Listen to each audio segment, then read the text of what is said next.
ټي ټي پی یو ځل بیا له افغان طالبانو سره خپل یارانه ثابته کړه او محسن داوړ ته سخت ځواب ورکړ. جزئیات هم دلته وګورئ او چینل هم سبسکرایب کړئ. څه موده مخکې جنرال خوشحال سادات په یوه مرکه کې ویلي و چې د جمهوریت پر مهال دوی ټي ټي پي ته د میلیونونو افغانۍ وړاندیز وکړ ترڅو د افغان طالبانو مشران په نښه کړي، خو هغوی ترې انکار وکړ او یې ویل چې دوی زموږ میلمانه دي او هیڅکله یې په پیسو نه خرڅوو. ښکاري چې د هغه خبرې رښتیا دي او د ټي ټي پي او طالبانو ترمنځ اړیکې ډېرې ژورې دي. تازه خبر دا دی چې د پاکستان طالبانو غورځنګ د محسن داوړ دې خبرو ته توند غبرګون ښودلی چې ویلي و افغان طالبان باید د وسلې په زور بې واکه شي.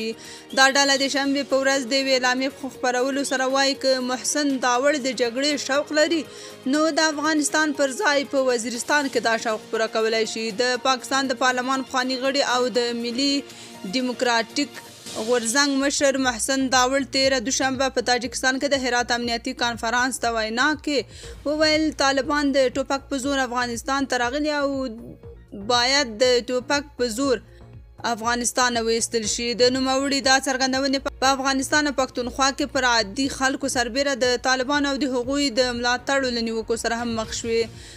د پاکستانی طالبانو ویاند عمر خراساني هم د اعلامیې خپرولو سره محسن داوړ د عدم تشدد جعلي پیروکار بللی دی.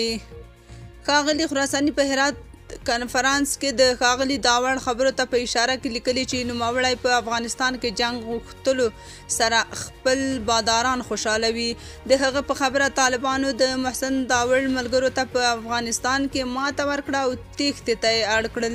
خو که ښاغلی داوړ د جګړې شوق لري نو د افغانستان پر ځای په وزیرستان کې دا شوق پوره کولی شي. پاکستانی طالبان وايي محسن داوړ ځکه په افغانستان کې جنگ غواړي چې خپل ملګري مات شوي او اوس افغان پوځي چورلکې د نوموړي په خدمت کې نه دي. د دوی اشاره ښایي د جمهوریت پر مهال کابل ته د محسن داوړ سفر ته وي چې پر تورخم تر اوښتو او ننګرهار ته تر رسېدو وروسته چورلکه کې کابل ته ورسول شو.